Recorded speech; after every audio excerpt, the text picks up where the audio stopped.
أعوذ بالله من الشيطان الرجيم بسم الله الرحمن الرحيم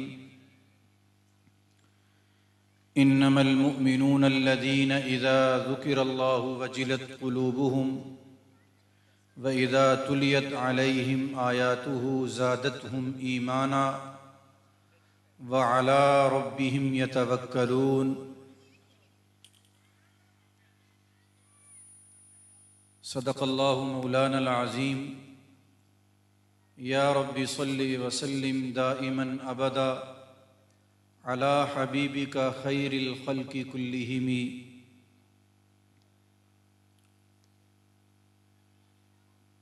معزز و محترم حضرات علماء کرام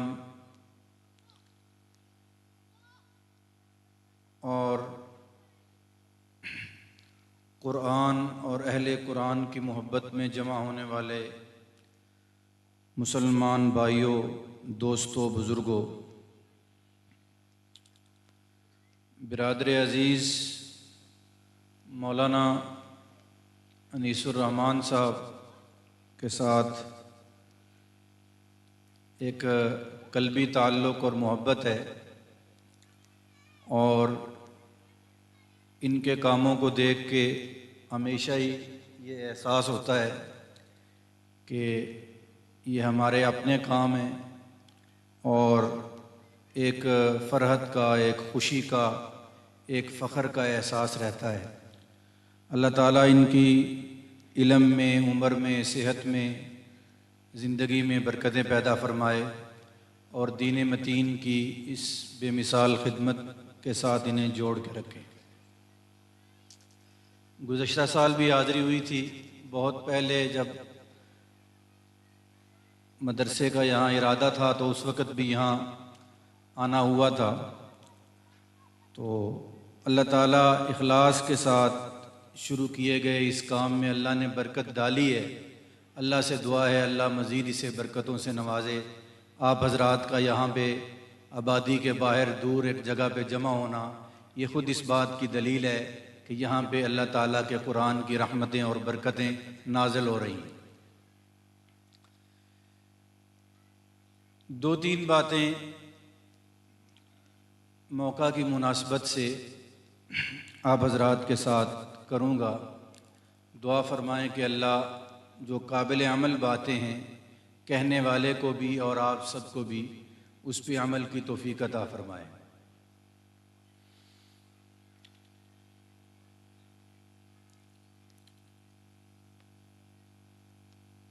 دنیا میں زندگی کا تصور یہ ہے کہ جو چیز اپنے مرکز سے وابستہ ہے وہ زندہ ہے، اور جو اپنے مرکز سے وابستہ نہیں ہے وہ زندہ نہیں ہے۔ درخت کا مرکز اس کی جڑ ہے، درخت اور جڑ کو الگ کر دیں تو درخت سرسبز و شاداب نہیں رہ سکتا ہے۔ اس کی زندگی جڑ کے ساتھ جڑے رہنے میں۔ لاؤڈ سپیکر بول رہا ہے، یہ اس کی زندگی ہے۔ اس کا مرکز پاور ہاؤس ہے، درمیان میں آپ بٹن دبا کے اس کا تعلق بجلی سے کاٹ دیں تو اس کے اندر یہ زندگی باقی نہیں رہے۔ عمارت کا مرکز بنیاد ہے، اگر بنیاد سے آپ عمارت کو ہٹا دیں تو عمارت کھڑا نہیں رہ سکتی ہے۔ ایسے انسان کا بھی ایک مرکز ہے، اگر انسان اپنے مرکز سے وابستہ ہے تو زندہ ہے، اور اگر انسان اپنے مرکز سے وابستہ نہیں ہے تو انسان بھی زندہ نہیں ہے۔ انسان کا مرکز، حجت الاسلام امام غزالی فرماتے ہیں کہ انسان کا جو مرکز ہے وہ اللہ کی ذات مبارک ہے، اللہ کی ذات گرامی ہے۔ اگر اللہ کے ساتھ ہمارا تعلق باقی ہے تو ہم زندہ ہیں، اور اگر اللہ کے ساتھ تعلق نہیں ہے تو پھر اگرچہ ہم چل رہے ہیں، پھر رہے ہیں، کھا رہے ہیں، پی رہے ہیں۔ اسی کیفیت کے بارے میں قرآن کہتا ہے لَهُمْ قُلُوبٌ لَا يَفْقَهُونَ بِهَا، دل ہیں، دھڑک رہے ہیں، بظاہر زندہ ہیں، لیکن بصیرت نہیں ہے ان میں، کوئی حق بات قبول کرنے کی، سمجھنے کی طاقت نہیں۔ لَهُمْ أَعْيُنٌ لَا يُبْصِرُونَ بِهَا، آنکھیں ہیں لیکن کوئی حقیقت رسا منظر دیکھ سکیں ایسا نہیں۔ وَلَهُمْ آذَانٌ لَا يَسْمَعُونَ بِهَا، کان ہیں لیکن وہ کوئی سچی بات سن سکیں ایسا نہیں ہے۔ اولئک کالانعام، قرآن کہتا ہے کہ یہ جانوروں کی طرح، بل ہم اضل، جانوروں سے بھی بدتر ہیں۔ اموات، یہ چلنے پھرنے والے، دھڑکتے دل، دیکھتی نگاہیں، سنتے کان، چلنے والے پاؤں، سب کچھ موجود ہے، لیکن قرآن کہتا ہے اموات، مردہ ہیں، غیر احیاء، زندہ نہیں ہیں۔ زندگی کی حقیقی معنوں میں جو زندگی کی رمق ہے وہ اللہ کی ذات کے ساتھ تعلق میں ہے، اور اللہ کی ذات کے ساتھ تعلق کیسے بنے گا، کیسے ہوگا، اس کے بہت سے طریقے ہیں، اس کے بہت سے طریقے ہیں، لیکن سب سے آسان، سب سے مختصر، سب سے شارٹ کٹ اور سب سے مضبوط تعلق یہ ہے، اس کا طریقہ یہ ہے کہ انسان کا تعلق اللہ کی کتاب کے ساتھ۔ اگر آپ کا تعلق قرآن کے ساتھ ہے تو آپ کا تعلق اللہ کے ساتھ ہے، کیونکہ قرآن محض کتاب نہیں، قرآن محض یہ 2 جلدوں کے درمیان چند کاغذات اور پرنٹنگ اور سیاہی کا مجموعہ نہیں ہے۔ قرآن اللہ کا کلام ہے، اور جو کلام ہوتا ہے وہ متکلم کی صفت ہوتی ہے۔ متکلم کی صفت ہونے کا مطلب یہ ہے کہ وہ بولنے والے سے جدا نہیں ہوتا، وہ بولنے والے کی ذات کا حصہ ہوتا ہے۔ میں بول رہا ہوں، ایسا نہیں ہے کہ میں ادھر ہوں اور میری گفتگو ادھر ہے، جہاں میں ہوں میری گفتگو بھی ادھر ہے۔ جب آپ یہ کہتے ہیں کہ یہ اللہ کا کلام ہے تو یہ اللہ کی ذات مبارک کا حصہ ہے۔ یہی تو وہ اختلاف ہے کہ جس اختلاف پہ امام احمد بن حنبل جیل میں چلے گئے تھے کہ انہوں نے یہ تسلیم نہیں کیا تھا کہ قرآن مخلوق ہے۔ جو گتا ہے قرآن کا وہ تو مخلوق ہے، جو کاغذ ہے قرآن کا وہ تو مخلوق ہے، جو سیاہی ہے قرآن کی وہ تو مخلوق ہے، انسانوں کی بنائی ہوئی۔ لیکن یہ گتا، یہ کاغذ، یہ سیاہی، یہ تو نقوش ہیں اس کلام اللہ کے جو جناب محمد مصطفیٰ صلی اللہ علیہ وسلم کے مبارک دل پہ نازل ہوا ہے، وہ اللہ کا کلام ہے۔ اور جب یہ اللہ کا کلام ہے تو یہ ذات باری کا حصہ ہے۔ اس کلام کے ساتھ اگر آپ کا تعلق جڑا ہے تو پھر یہ تعلق اللہ کی ذات کے ساتھ جڑا ہے، اور اگر اللہ کی ذات کے ساتھ تعلق باقی ہے تو اللہ کی نگاہوں میں ہم زندہ ہیں، وگرنہ دل ہے، آنکھیں ہیں، کان ہیں، پاؤں ہیں، دل دھڑکتا ہے، کان سنتے ہیں، آنکھیں دیکھتی ہیں، پاؤں چلتے ہیں، لیکن قرآن کہتا ہے اموات، یہ مردہ ہیں، غیر احیاء، زندہ نہیں۔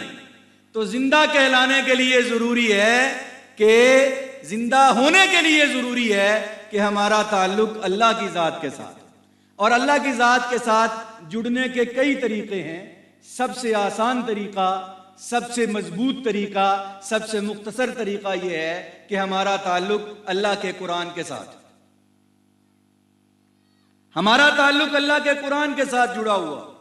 مولانا انیس صاحب جیسے نوجوان فضلاء اور ہمارے مدارس اسی بات کی محنت کر رہے ہیں کہ آپ کو کھینچ کر زندوں کی صف میں کھڑا کریں، آپ کو لے کے آئیں، زندوں کی صف میں کھڑا کریں، آپ کو اللہ کے ساتھ جوڑ دیں، آپ کا تعلق قرآن کے ساتھ جوڑ دیں۔ اور قرآن کے ساتھ جو تعلق ہے یہ صرف آپ کو زندوں کی صف میں کھڑا نہیں کرتا۔ قرآن ایسی چیز ہے، قرآن ایسی طاقت ہے، قرآن ایسا کیمیا ہے کہ جو بھی قرآن کے ساتھ جڑ جاتا ہے وہ دنیا میں بھی اور اللہ کی نگاہوں میں بھی اعلیٰ ہو جاتا ہے۔ مثال کے طور پہ ایک لکڑی ہے آپ نے بہت پیسوں کے ساتھ خریدی ہے، بڑی رقم ادا کی ہے، بہت قیمتی لکڑی ہے، اس کو آپ نے بہترین کارپینٹر سے اس کی تراش خراش کرائی ہے، آپ نے دروازہ بنایا ہے، گھر کا وارڈروب بنائی ہے، ٹیبل بنائی ہے، اور اس پہ بہت اچھے سے پالش کرائی ہے، بہت قیمتی لکڑی ہے، ہزاروں روپے فٹ کے حساب سے آپ نے وہ لکڑی خریدی ہے۔ لیکن اس کے مقابلے میں ایک وہ لکڑی ہے جو بہت قیمتی نہیں ہے، آم سے آپ کے ڈیرے کے کسی درخت سے آپ نے اتاری ہے، اس کو بہت اچھے سے رندہ نہیں کیا گیا، اس کی تراش و خراش بہت اچھی سی نہیں ہے، اس کی پالش بہت اچھی سی نہیں ہے، لیکن کیا ہے کہ یہ جو لکڑی ہے سادہ سی، اتنی قیمتی بھی نہیں، یہ قرآن پاک کی رحل ہے، یہ قرآن پاک کی تپائی ہے۔ آپ بتائیں کہ وہ لکڑی جو ہزاروں میں آپ نے خریدی ہے اور اپنے گھر میں وارڈروب بنائی ہے، گھر کا دروازہ بنایا ہے، آپ کے دل میں یہ لکڑی جو قرآن کی رحل ہے اس کی عزت زیادہ ہے، یا وہ لکڑی جو بہت قیمتی ہے آپ کے گھر میں لگی ہے اس کی عزت زیادہ ہے؟ یہ اس رحل کو یا اس تپائی کو، بے جان لکڑی کو یہ عزت کس نے دی ہے کہ گندی جگہ پڑی ہو آپ کو برداشت نہیں، نیچے گری ہو آپ کو برداشت نہیں؟ قرآن نہیں گرا ہوا، رحل گری ہوئی، قرآن نہیں گرا ہوا، تپائی گری ہوئی، آپ کو برداشت نہیں، آپ اس لکڑی کو بھی چوم لیتے ہیں۔ کیوں؟ اس لکڑی کو یہ عزت کس نے بخشی؟ ایک لباس ہے، آپ نے پہنا ہے، میں نے پہنا ہے، بہت مہنگا ہوگا، بہت اچھے سے سلایا ہوگا، بہت عمدہ درزی تلاش کیا گیا ہوگا، بہت اچھے سے ڈرائی کلین بھی کیا گیا ہوگا، سارے کام کیے ہوگا، اور ایک کپڑا وہ ہے کہ جو قرآن پاک کا غلاف ہے، وہ بہت قیمتی نہیں ہے، بہت اچھے سے درزی نے سیا نہیں ہے، بہت عمدہ تراش خراش نہیں ہوئی ہے، لیکن یہ جو کپڑا میں نے پہنا ہے، جو آپ نے پہنا ہے، بہت اچھے سے استری بھی کیا ہوا ہے، بہت اچھے سے سیا بھی ہوا ہے، بہت مہنگا خریدا بھی ہوا ہے، اس کپڑے کی وہ عزت نہیں ہے آپ کی نظر میں کہ جو اس کپڑے کی ہے جو قرآن کا غلاف ہے۔ تو یہ جو ایک سادہ اور بوسیدہ کپڑے کو، یہ بے جان کپڑے کو عزت ملی ہے، کس نے دی ہے؟ قرآن کے ساتھ تعلق نے۔ تو کیا خیال ہے اگر قرآن اس بے جان لکڑی کو اور بے جان کپڑے کو عزت دیتا ہے، تو یہ جو جیتے جاگتے انسان بچے بیٹھے ہیں قرآن کو اپنے سینوں میں لیے ہوئے، اللہ ان کو عزت نہیں دے گا دنیا میں؟ کیا خیال ہے؟ اسی کو تو میرے نبی نے کہا تھا، خیرکم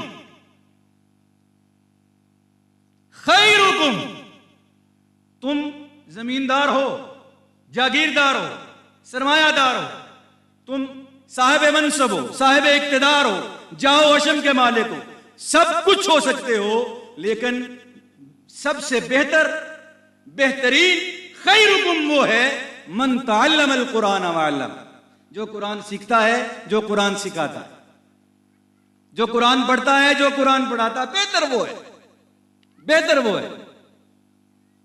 قرآن حکیم کے ساتھ جو تعلق ہے یہ ہماری زندگی ہے۔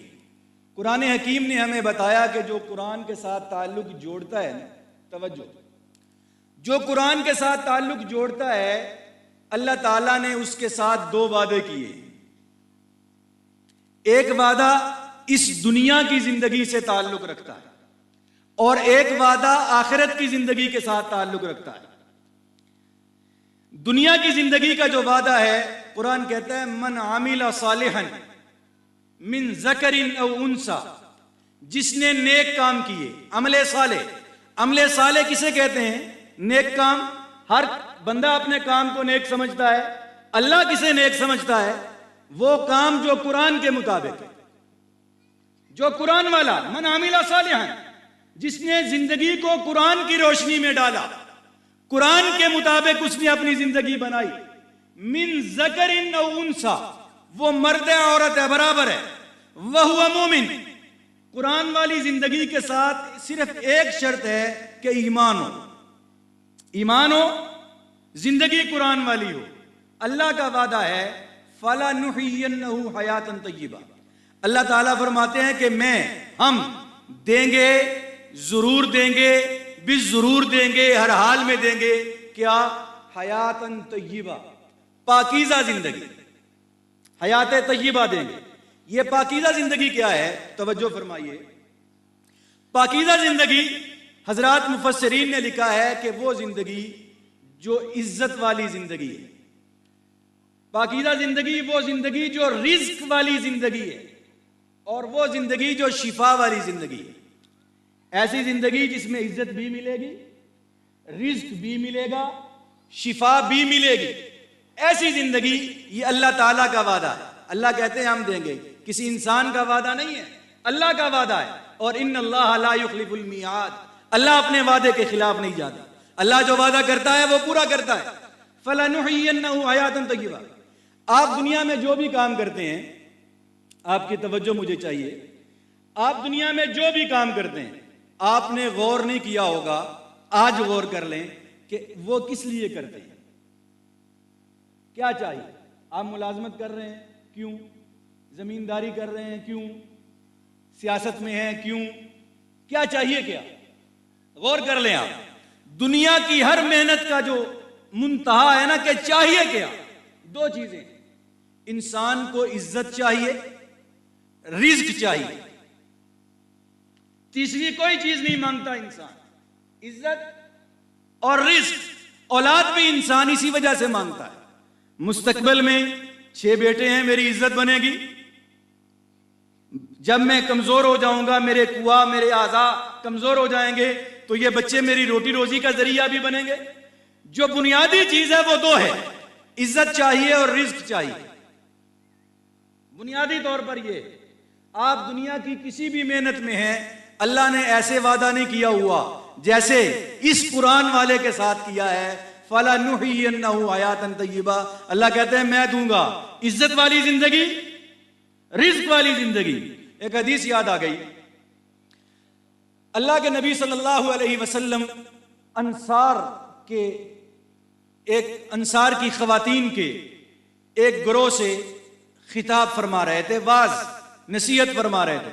حضرت ام سلیم رضی اللہ تعالی عنہ کے گھر میں، حضرت انس بن مالک کے گھر میں حضور جو ہے وہ عورتوں کے مجمع سے خطاب فرما رہے تھے۔ تو حضور نے کہا کہ تم میں سے کوئی بیٹی، خواتین ہیں سن رہی، تو میں اپنی بیٹیوں سے کہوں گا کہ یہ بات آپ کے لیے بھی ہے، اور اپنے حضرات سے کہوں گا کہ آپ میرے ساتھ وعدہ کریں، زیادہ نہیں، صرف اتنا وعدہ کہ یہ حدیث گھر جا کے سنا دیں گے۔ کیا خیال ہے؟ سنا دیں گے؟ اللہ کے نبی نے ارشاد فرمایا خواتین سے کہ تم میں سے کوئی بیٹی مجھے اس بات کی ضمانت دے دے کہ اس کے گھر کا ایک حصہ، ایک کونا، ایک چبوترا، ایک گوشہ اس کام کے لیے وقف ہو جائے کہ گھر کی بیٹی کام کاج سے، امور خانہ داری سے، خاوند کی یا بچوں کے معاملات، جو بھی گھریلو ذمہ داریاں ہیں، جب وہ اس سے فارغ ہو تو وہ اس مخصوص جگہ پہ آ کے وہ نماز پڑھے، وہ قرآن پڑھے، وہ اللہ کا ذکر و اذکار کرے۔ اگر کوئی بندہ گھر کے باہر سے گھر میں داخل ہو تو یہ جگہ دیکھ کے اسے پتہ چل جائے کہ اس گھر کی بیٹیاں نماز پڑھنے والی ہیں، یہ جگہ دیکھ کے پتہ چلے کہ اس گھر کی بیٹیاں قرآن پڑھنے والی ہیں، اور یہ جگہ دیکھ کے پتہ چلے کہ اس گھر کی بیٹیاں اللہ کے ذکر و اذکار میں مشغول رہنے والی ہیں، تو اللہ کے نبی نے کہا تم میں سے کوئی بیٹی مجھے اس بات کی ضمانت دے دے، میں اس کو اس بات کی ضمانت دیتا ہوں۔ اللہ کے نبی ضمانت دے رہے ہیں، میری ضمانت نہیں، اللہ کے نبی کہتے ہیں میں اس کو اس بات کی ضمانت دیتا ہوں کہ اللہ اس کی نسلوں کو عزت اور رزق سے محروم نہیں کرے گا۔ یہ دنیا کا وعدہ ہے، اور آخرت کا وعدہ کیا ہے؟ جن لوگوں کو اس وعدے پہ یقین تھا نا، یہ جو وعدہ ہے نا حیات طیبہ، ہم تو وہ اقبال نے کہا کہ غلامی سے بدتر ہے بے یقینی، ہمیں یقین نہیں ہے ان باتوں پہ نا، یہ سنتے ہیں سبحان اللہ کہتے ہیں، حقیقی یقین نہیں ہے، غلامی سے بدتر ہے بے یقینی، ہماری یہ صورت حال ہے۔ جن لوگوں کو یقین تھا وہ انہوں نے دنیا کا نقشہ بدل دیا. جن کو قرآن کے ان وعدوں پہ یقین تھا نا، مثال کے طور پہ اگر یہ ابھی 2-4 مہینے ہوئے بہت شدید سیلاب آیا ہے، آپ کا ضلع بھی متاثر تھا یہاں پہ، ٹھیک ہے، تو آپ اس سال مشورہ کر کے وزیر اعظم پاکستان کے پاس جائیں گے کہ سیالکوٹ میں سیلاب نہیں آنا چاہیے، سیلاب بند کرو. ہر سال ہماری زمینیں خراب ہو جاتی ہیں، فصلیں اجڑ جاتی ہیں، ایسا ہو جاتا ہے. کیا خیال ہے؟ جو بڑے بڑے لوگ ہیں سیالکوٹ کے، وہ جمع ہو گئے وزیر اعظم کے پاس جائیں کہ آج کے بعد سیالکوٹ میں سیلاب نہیں آنا چاہیے. کیا خیال ہے؟ وزیر اعظم آپ کی بات سنے گا؟ بولیے، سنے گا بات آپ کی؟ وہ کہے گا سیلاب پہ ہمارا کیا اختیار، پانی پہ ہمارا کیا اختیار ہے؟ اسباب ہیں وہ اختیار کریں گے، بند باندھیں گے، پانی کا نظم بنائیں گے کہ وہ دریا کے لہروں سے باہر نہ جائے وغیرہ وغیرہ. پھر بھی اگر ہو جائے تو پانی پہ کیا طاقت. لیکن جنہیں اللہ کے اس وعدے پہ، حیات طیبہ پہ یقین تھا، وہ مدینہ میں بیٹھتے تھے، دریائے نیل کو خط لکھتے تھے. دریائے نیل کو خط لکھتے تھے کہ تیرے پانی، اگر تو اللہ کے حکم سے چلتا ہے تو چل، تیرے پانی کی ہمیں ضرورت ہے، اور اگر اللہ کے حکم سے نہیں چلتا تو نہ چل، اللہ ہمارے لیے اور انتظام کرے. آپ سارے لوگ جمع ہو کے اپنے حکمرانوں کے پاس جائیں کہ زلزلہ نہیں آنا چاہیے، زلزلے بند کرو، زلزلہ نہیں آنا چاہیے. وہ کہیں گے کہ اپنی عقل کا علاج کراؤ، ہمارے پاس کیا زلزلے کو روکنے کا اختیار ہے. لیکن جن کو یقین تھا نا، جن کو یقین تھا قرآن کی طاقت پہ، وہ مدینہ میں زلزلہ آیا، حضرت عمر نے زمین کو کہا کہ اگر تیرے اوپر میں نے اللہ کا قرآن نافذ نہیں کیا تو تجھے حق ہے ہلنے کا، اور اگر تیرے اوپر انصاف ہو رہا ہے تو پھر تجھے حق نہیں ہلنے کا. ان کے ہاتھ میں یہ تھا، فَلَنُحْيِيَنَّهُ حَيَاةً طَيِّبَةً. وہ ایسے یقین کے ساتھ کھڑے تھے. یہی صحابہ جب روم میں اپنے گھوڑے دوڑا رہے تھے نا، روم میں، اور رومی طاقت، یہ تاریخ کی باتیں آج آپ سمجھ لیں کہ نیپال جیسے یا بنگلہ دیش جیسے کسی چھوٹے ملک کے لوگ امریکہ پہ حملہ کر دیں. روم میں دوڑنے کا مطلب یہ، جب صحابہ کے گھوڑے روم میں دوڑ رہے تھے نا، تو بصرہ کے گورنر نے، آج کے اردن کے گورنر نے پیغام بھیجا مذاکرات کے لیے کہ آؤ بیٹھ کے مذاکرات کرو. یہ دنیا کے طاقتوروں کی ہمیشہ سے عادت ہے کہ جب وہ طاقت میں ہوتے ہیں پھر کہتے ہیں کوئی مذاکرات نہیں، لیکن جب کمزوروں کے ہاتھ، اللہ کی ابابیلوں کے ہاتھ، ہاتھیوں کے گریبان میں پہنچ جاتے ہیں پھر کہتے ہیں مذاکرات کرو. آج بھی دنیا میں آپ دیکھ سکتے ہیں اس کے بہت سے منظر. تو صحابہ جب مذاکرات، بصرہ کے گورنر نے صحابہ کو مذاکرات کے لیے بلایا تو 2-3 صحابہ کی تشکیل ہوئی. تو صورتحال ایسی تھی کہ کہ مقدس روم پہ حملہ آور ہو گئے ہو، تمہیں کوئی اور راستہ نہیں ملا، کیا ہو گیا ہے تمہیں؟ تم تو دنیا کے ذلیل لوگ تھے، تم پہ تو حکمرانی کے لیے بھی کوئی تیار نہیں تھا، آج عزت والے ہو گئے. تو وہ جو صحابی مذاکرات کار تھے انہوں نے کہا کہ ہاں آپ کی بات صحیح ہے، لیکن اب صورتحال مختلف ہے، کیونکہ عزت کو پیدا کرنے والے رب نے ایک عزت والا نبی ہماری طرف بھیجا ہے، اور اس نے اللہ کا عزت والا پیغام ہمیں دیا ہے، وَلِلَّهِ الْعِزَّةُ وَلِرَسُولِهِ وَلِلْمُؤْمِنِينَ جَمِيعًا. اب ہم وہ نہیں ہیں. اور اس نے کہا کہ چلو وہ نہیں ہو تو کیا مانگتے ہو، کیا مطالبہ ہے؟ ہماری تو دنیا میں بے عزتی ہو رہی ہے کہ ہم عربوں کے ساتھ لڑ رہے ہیں، ہم تو تمہارے ساتھ لڑنا بھی نہیں چاہتے، تمہاری تو یہ حیثیت ہی نہیں کہ ہم تمہارے ساتھ لڑیں. کیا چاہتے ہو، کیا مانگتے ہو؟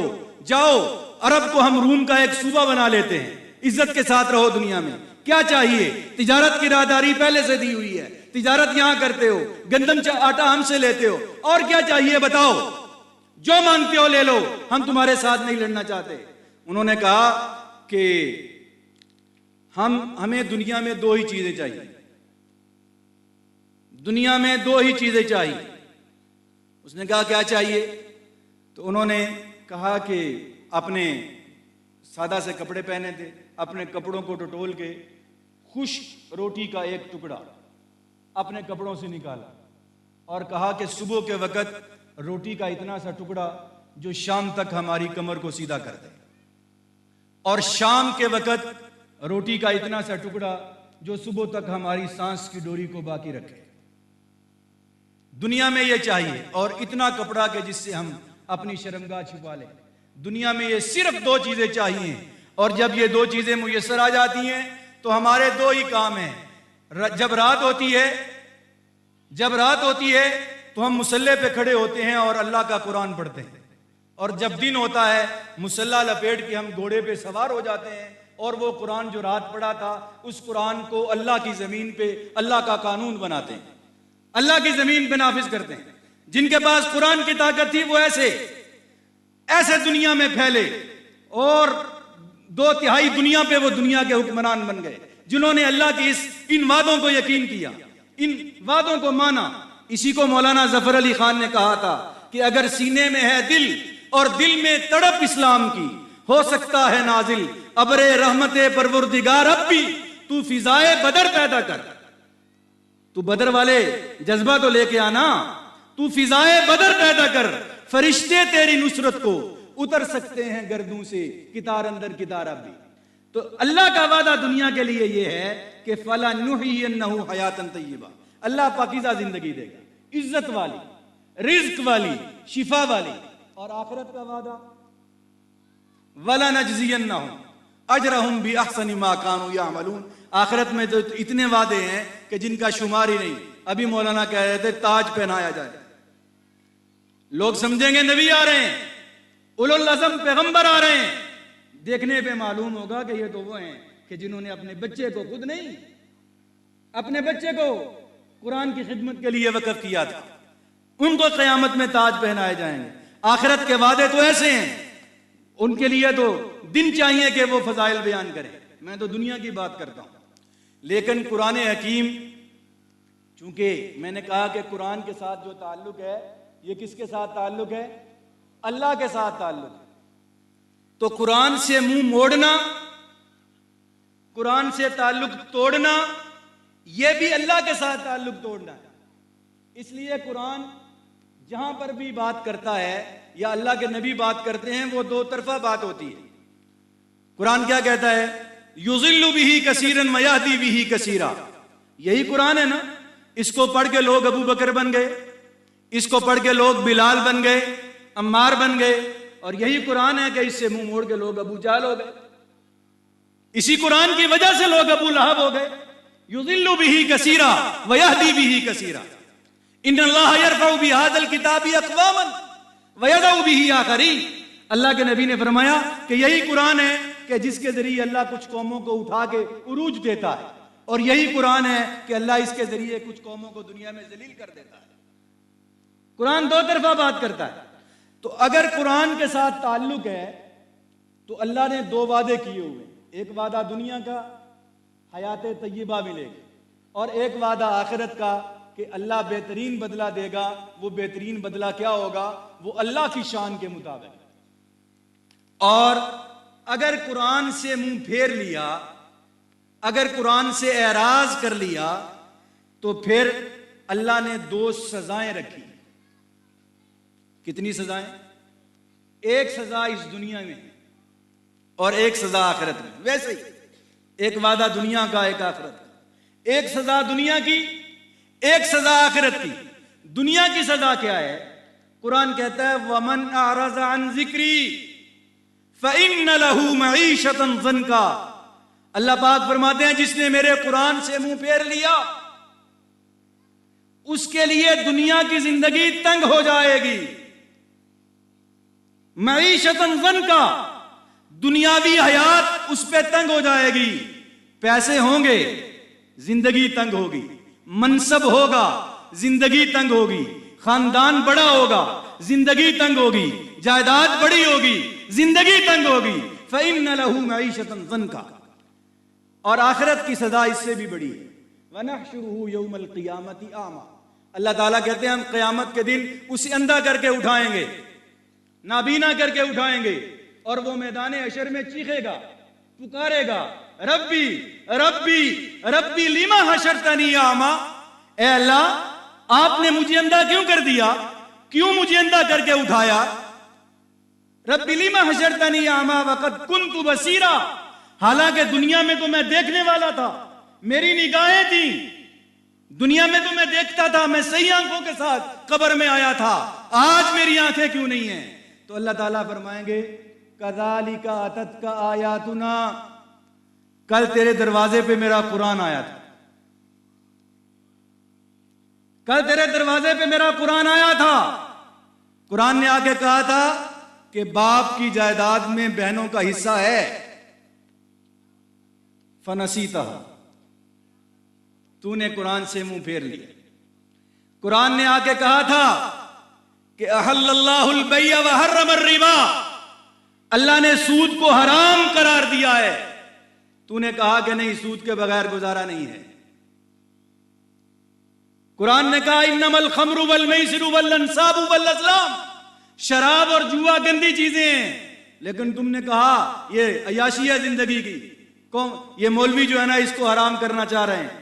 کذالک اتتک آیاتنا فنسیتہا، تو نے قرآن سے منہ پھیرا، وکذالک الیوم تنسی، آج جیسے تو نے قرآن کے ساتھ کیا تھا ایسے ہی ہوگا۔ آج اللہ تعالیٰ کہتے ہیں ہم تجھے، تو قرآن کو بھول گیا ہم تجھے بھول گئے، تو یہ قرآن سے منہ پھیرنے کی سزا ہے۔ اب یہ قرآن سے منہ پھیرنے کا مطلب کیا ہے؟ قرآن سے منہ پھیرنے کا مطلب کیا ہے؟ توجہ کریں۔ ایک بندہ کہتا ہے میں قرآن کو مانتا ہی نہیں، توجہ ہے آپ کی؟ ایک بندہ کہتا ہے میں قرآن کو مانتا ہی نہیں، انکار کرتا ہے قرآن کا، وہ بھی قرآن سے منہ پھیرنے والا ہے، وہ بھی قرآن سے منہ پھیرنے والا ہے۔ لیکن کیا صرف یہی ہے کہ جس نے قرآن سے منہ پھیرا ہے؟ ایک اور قرآن کی آیت کے تناظر میں یہ بات کوشش کرتا ہوں سمجھانے کی۔ قیامت کے دن جو حساب ہوگا نا، قیامت کے دن جو حساب ہوگا، تو اس حساب میں اللہ تعالیٰ کا جو اصول ہے، جو ضابطہ ہے، وہ یہ ہوگا کہ ہر امت کے حساب میں امت کے نبی کو ساتھ کھڑا کیا جائے، وَيَكُونَ الرَّسُولُ عَلَيْكُمْ شَهِيدًا، امت کے نبی کو ساتھ کھڑا کیا جائے گا۔ جب عیسیٰ علیہ السلام کی امت کا حساب ہوگا تو عیسیٰ علیہ السلام کو کھڑا کیا جائے گا۔ قرآن نے وہ منظر نقل کیا ہے کہ عیسیٰ علیہ السلام سے اللہ تعالیٰ پوچھیں گے اَأَنْتَ قُلْتَ لِلنَّاسِ اتَّخِذُونِي وَأُمِّيَ إِلَٰهَيْنِ مِن دُونِ اللَّهِ، کہ عیسیٰ تم نے کہا تھا اپنی امت کو کہ مجھے اور میری ماں مریم کو خدا بنا لینا؟ کیا آپ نے کہا تھا؟ اللہ کو بھی پتا ہے کہ عیسیٰ نے کہا نہیں، لیکن امت کے سامنے عیسیٰ علیہ السلام سے یہ پوچھا جا رہا ہے، یہ امت پہ بڑی سزا ہے۔ عیسیٰ علیہ السلام تو اپنا معذرت نامہ اللہ کے حضور داخل کریں گے، سبحانک ما یکون لی ان اقول ما لیس لی بحق، آپ تو جانتے ہیں کہ میں یہ بات کیسے کہہ سکتا ہوں؟ اگر میں نے کہا ہوتا تعلم ما فی نفسی ولا اعلم ما فی نفسک، آپ جانتے، آپ کو پتا ہے کہ میں نے یہ بات نہیں کہی۔ ایسے ہی جب میرے جیسے گناہ گاروں کے حساب اللہ کے حضور پیش ہوں گے تو ہمارے نبی کو بھی ساتھ کھڑا کیا جائے، ہمارے نبی کو بھی ساتھ کھڑا کیا جائے، اور یہ بہت بڑی بات ہے، اتنی بڑی بات ہے۔ اقبال کہتا ہے، اقبال اس سے کانپ گیا ہے، اقبال اس سے ڈر گیا ہے، ڈرنا چاہیے۔ اقبال کہتا ہے اللہ تعالیٰ کو، تو غنی از ہر دو عالم من فقیر، اے اللہ تو دو جہانوں سے بے نیاز ہے، تجھے کون سی کوئی مسئلہ ہے؟ تو غنی از ہر دو عالم من فقیر، لیکن میں غریب آدمی، میں فقیر محتاج، روز محشر عذر ہائے من پذیر، قیامت کے دن اے اللہ مجھے معاف کر دے، میری معذرت کو قبول کر لے، اے اللہ مجھے معاف کر دینا۔ پہلی بات تو یہ ہے کہ اللہ بغیر حساب کتاب کے مجھے معاف کر دینا۔ ور حساب امرات بینی ناگزیر، لیکن اے اللہ اگر تیرے قانون میں یہ ضرور ہے کہ تو نے میرا حساب لینا ہی لینا ہے، ور حساب امرات بینی ناگزیر، اگر تو میرا حساب ضروری سمجھتا ہے تو دوسری درخواست ضرور مان لے کہ از نگاہ مصطفیٰ پنہاں بغیر، تو میرا حساب میرے نبی کی آنکھوں کے سامنے نہ، میرے نبی کے سامنے مجھے رسوا نہ کرنا، میرے نبی کے سامنے مجھے رسوا نہ کرنا۔ قرآن حکیم نے جب یہ حضور کے سامنے یہ سارا معاملہ ہوگا نا، تو جیسے عیسیٰ علیہ السلام نے اپنا جواب داخل کیا ہے، میرے جیسے گناہ گاروں کے بارے میں ہمارے نبی سے پوچھا جائے گا کہ آپ نے کہا تھا سود کھانا، کیا آپ نے کہا تھا کہ بہنوں کا حق کھا جانا، کیا آپ نے کہا تھا کہ شراب کو حرام سمجھنا، شراب کو حلال سمجھنا، کیا آپ نے کہا تھا؟ تو ایسے وقت میں جو ہے وہ اللہ کے نبی، ہمارے نبی جو جواب دیں گے، قرآن کی سورۃ الفرقان نے اس جواب کو نقل کیا ہے۔ وقال الرسول یا ربی ان قوم اتخذوا ھذا القرآن مہجورا، اللہ کے نبی کہیں گے اللہ میں تو ان کو قرآن دے کے آیا تھا، میں تو قرآن دے کے آیا تھا کہ یہ ہے دستور زندگی۔ ان قومی، میری قوم نے اتخذوا ھذا القرآن مہجورا، انہوں نے اس قرآن کو پسے پشت ڈال دیا، قرآن کو دیس نکالا دے دیا اپنی زندگی سے، قرآن سے کوئی تعلق نہیں رکھا انہوں نے۔ میرے جیسے گناہ گاروں کے دامن میں جو امید ہے، جو سہارا ہے، وہ یہ امید ہے کہ قیامت کے دن جب میرے اور آپ کے آقا یہ کہہ دیں گے کہ یہ میرے امتی ہیں، نجات کا اس کے سوا اور کوئی ہمارے اعمال ہیں اس لائق؟ یہ سہارا ہے کہ وہ کہیں گے کہ یہ میری امت ہے، وہ شفاعت کریں گے، اور اگر وہ شفاعت کی بجائے یہ کہہ دیں کہ انہوں نے قرآن کو چھوڑ دیا تھا، انہوں نے قرآن کو پیٹھ کے پیچھے پھینک دیا تھا، تو کیا ہے ہمارے دامن میں؟ کچھ بھی ہمارے دامن میں باقی نہیں، کچھ بھی باقی نہیں ہے۔ یہ اس کے بعد ہمارے دامن میں نجات کی کوئی امید نہیں۔ اللہ تعالی ہمیں اس بڑے دن کی اس رسوائی سے اللہ ہمیں محفوظ فرمائے، اللہ ہمیں اپنے نبی کے سامنے ایسی رسوائی سے محفوظ فرمائے۔ شیخ الاسلام حافظ ابن تیمیہ رحمہ اللہ اس آیت کی تفسیر کرتے ہوئے کہتے ہیں کہ وہ بندہ جس نے قرآن کو مانا ہی نہیں مانتا، قرآن کو انکار کرتا ہے قرآن کا، یہ شکایت جو اللہ کے نبی کر رہے ہیں کہ میری قوم نے قرآن کو پیٹھ کے پیچھے پھینک دیا، یہ اس بندے کی شکایت نہیں ہے جو مانتا ہی نہیں قرآن کو۔ نہ اس کے بارے میں اللہ کے نبی سے سوال ہوگا، نہ اللہ کے نبی اس کے بارے میں یہ شکوہ کر رہے ہیں۔ یہ کس کے بارے میں شکوہ کر رہے ہیں؟ شیخ الاسلام کہتے ہیں من قرأ القرآن ولم یتدبر فی معانی فقد ہجرا۔ ایک وہ شخص جو قرآن کو مانتا ہی نہیں، دوسرا وہ شخص ہے جو قرآن پڑھتا ہی نہیں۔ توجہ فرمائیں، زیادہ وقت ہو گیا، تھک گئے ہیں لوگ، میں نے کہا کہ پتہ نہیں بہت زیادہ دیر ہو گئی مجھے۔ اچھا، من قرأ القرآن ولم یتدبر فی معانیہ فقد ہجرا۔ ابن تیمیہ کہتے ہیں کہ جو قرآن پڑھتا ہی نہیں ہے، ابن تیمیہ نے اس کا ذکر ہی نہیں کیا کہ وہ تو اپنی کمر کسے کہ اس نے حضور کے سامنے اللہ کے حضور کیا جواب دینا ہے، وہ تو تیاری کرے، اس کی تو بات ہی نہیں۔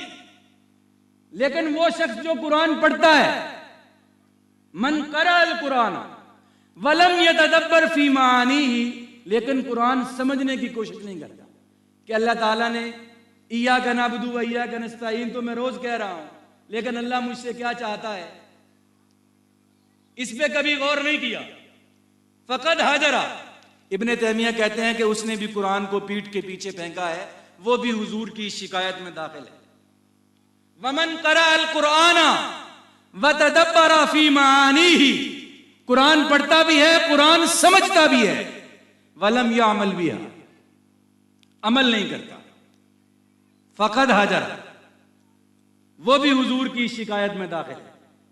ومن قرأ القرآن وتدبر فی معانی وعمل بہا، قرآن پڑھتا بھی ہے، سمجھتا بھی ہے، عمل بھی کرتا ہے، ولم یبلغ الی غیرہ، دوسروں تک نہیں پہنچا رہا، خود نماز پڑھ رہا ہے، بیوی سے نہیں کہتا ہے، خود عشر دے رہا ہے، چچا کو نہیں بتاتا ہے، خود زکوٰۃ دیتا ہے، بھائی کو نہیں کہتا ہے کہ تیرے ذمے بھی زکوٰۃ ہے، دوسروں تک قرآن کے یہ حکم نہیں پہنچا رہا، فقد حجرا، تو وہ بھی حضور کی اس شکایت میں داخل ہے۔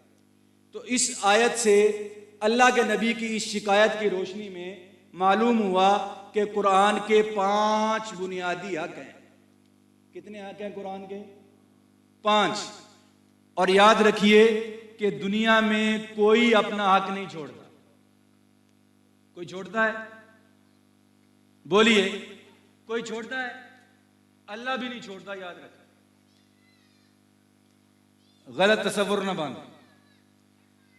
دنیا میں کوئی اپنا حق نہیں چھوڑتا، اللہ بھی نہیں چھوڑتا، بس فرق اتنا ہے کہ دنیا مہلت نہیں دیتی ہے، اللہ مہلت دیتا ہے، وَأُمْلِي لَهُمْ، جاؤ، لمبی ہے رسی، اِنَّ کَیْدِی مَتِین، جاؤ، کہاں تک جاتے ہو؟ جب کھینچوں گا پھر کھینچ لوں، رسی لمبی کرتا ہے اللہ، بس اتنا فرق ہے۔ تو قرآن کے 5 بنیادی حق ہیں۔ اللہ کے نبی نے ارشاد فرمایا کہ القرآن حجت لک او علیک، قیامت کے دن قرآن تیرے حق میں گواہ بنے گا، تیرے لیے گواہ بنے گا، تیرا مقدمہ لڑے گا۔ اگر ایسا نہ ہوا تو دوسری بات لازمی ہے کہ پھر قرآن تیرے خلاف وکیل ہوگا، قرآن تیرے خلاف گواہ ہوگا۔ پھر آپ کی مرضی کے قرآن ہمارے ساتھ ہے، رمضان آنے والا ہے، اللہ کے نبی نے ارشاد فرمایا الصیام والقرآن یشفعان للعبد، روزہ اور قرآن دونوں قیامت کے دن اللہ کے حضور سفارش کریں گے، مقدمہ لڑیں گے بندے کا۔ یقول الصیام اے رب انی منعتہ الطعام فی النہار، اے اللہ، روزہ کہے گا اے اللہ میں نے دن بھر اس کو کھانے پینے سے روکے رکھا، فشفعنی فیہ، اس کے بارے میں میری شفاعت کو قبول کیجیے۔ ویقول القرآن اے رب انی منعتہ النوم فی اللیل، اے اللہ میں نے اس کو رات بھر سونے سے روک کے رکھا، یہ قرآن پڑھتا رہا، تراویح میں کھڑا رہا، ذکر اذکار تدبر کرتا رہا، فشفعنی فیہ، آج اس کے بارے میں میری شفاعت کو قبول کیجیے۔ اور اللہ کے نبی نے فرمایا فیشفعان، جس کی سفارش قرآن کرے گا، جس کی سفارش روزہ کرے گا، دونوں کی سفارش مسترد نہیں ہوگی، مانی جائے گی، دونوں کی سفارش اللہ قبول کرے گا۔ تو قرآن کے 5 بنیادی حق ہیں، 5 بنیادی حق ہیں، یاد کر لیں۔ نمبر 1، قرآن پر ایمان لانا۔ پہلا حق قرآن کا کیا ہے؟ قرآن پر ایمان لانا کہ قرآن اللہ کی سچی اور آخری کتاب ہے، قرآن اللہ کی سچی اور آخری کتاب ہے، اس پر ایمان لانا۔ نمبر 2، قرآن کی تلاوت کرنا، قرآن کی تلاوت کرنا، اور یہ تلاوت سیکھنے سے آتی ہے۔ میری زبان تو عربی نہیں ہے، میں تو پنجابی ماں باپ کا بیٹا ہوں، تو میں قرآن کو، قرآن کے عربی اس میں نہیں پڑھ سکتا ہوں، تو یہ سیکھنا یہ بھی ضروری ہے۔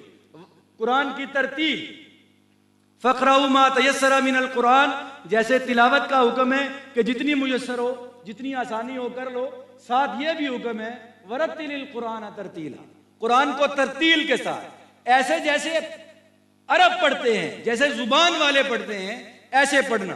یہ بچوں کا قرآن آپ نے ابھی سنا، اپنا قرآن بھی آپ کو پتا ہے کہ ایسا ہی تھا جیسے بچے پڑھتے ہیں یا مختلف ہے؟ تو قرآن کو ایسے پڑھنا جیسے حکم ہے، اقرأوا القرآن بلحون العرب، عرب لہجے کے مطابق قرآن کو پڑھنا، یہ سیکھنا۔ تو سب سے پہلے قرآن پر ایمان لانا، نمبر 2 قرآن کی تلاوت کرنا، نمبر 3 قرآن کو سمجھنا، قرآن کا عالم بننا۔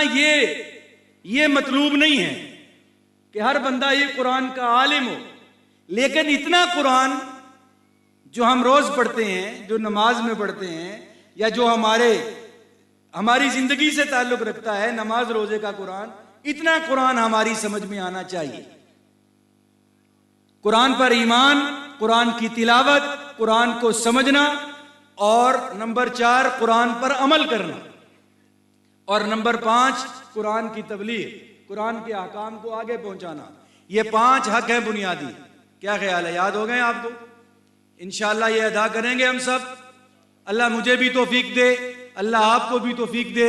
یہ مدرسے، یہ درسگاہیں، یہ قرآن کے مکاتب، یہ علماء، یہ انہی حقوق کی ادائیگی میں آپ کے معاون ہیں۔ بہت حافظ احمد صاحب، مولانا انیس صاحب بہت اچھا کام کر رہے ہیں، آپ لوگ سب ان کے دست و بازو ہیں۔ جب بھی یہاں آنا ہوتا ہے خوشی ہوتی ہے۔ اللہ تعالیٰ آپ سب کو بہترین جزا اور بہترین بدلہ نصیب فرمائے۔ اللہ اس گلشن کو زندہ و تابندہ رکھے قیامت کی صبح تک۔ اللہ اس یہاں سے قرآن کی جو روشنی ہے اس کو جو پھیلاتا رہے، یہ قرآن کی تعلیمات کا مرکز بنے۔ جہاں بھی قرآن کی تعلیم شروع ہوتی ہے وہ جگہ مرکز بن جاتی ہے، جہاں قرآن شروع ہوتا ہے وہ جگہ مرکز بن جاتی ہے۔ دنیا میں اس کی لاکھوں مثالیں ہیں۔ دیوبند ایک چھوٹی سی بستی کے بھی باہر ایک جگہ ایک طالب علم اور ایک استاد نے انار کے درخت کے نیچے بیٹھ کے اسی قرآن کو پڑھنا شروع کیا تھا۔ آج پوری دنیا میں وہ کہیں پر بھی 2 حکمران 4 بیٹھے ہوں، وہ ایسا نہیں ہو سکتا کہ اس فکر کی بات نہ کر رہے ہوں۔ اللہ نے اس فکر کو ایسے دنیا میں زندہ کر دیا، ایسے عام کر دیا۔ یہ قرآن کی برکت ہے۔ آج یہ ڈیرا جہاں پر آپ بیٹھے ہیں، آپ اتنی تعداد میں یہاں پر کبھی نہیں آتے۔ یہ قرآن کی کشش ہے جو آپ کو یہاں پر لے کر آئی۔ یہ آپ کا گاؤں مرکز بن جائے، یہ ادارہ آپ کے گاؤں کا تعارف ہو جائے گا۔ لوگ کہیں گے کہ وہیں جانا ہے۔ کون سا وہیں؟ وہ جہاں مدرسہ ہے، وہ جہاں فلاں مولانا ہے، وہ جہاں فلاں یہ ہوتا ہے، یہ آپ کی پہچان بن جائے گا۔ تو اللہ تعالیٰ سے دعا ہے اللہ اس گلشن کو ہمیشہ تابندہ رکھے، اور اس کی رونق بننے والے جتنے بھی حضرات ہیں، دامے درم سغن ہیں، اللہ ان سب کی زندگیوں میں، جوانیوں میں، صحت میں، اولاد میں، گھر بار میں اللہ برکتیں پیدا فرمائے۔ وآخر دعوانا ان الحمد للہ رب العالمین۔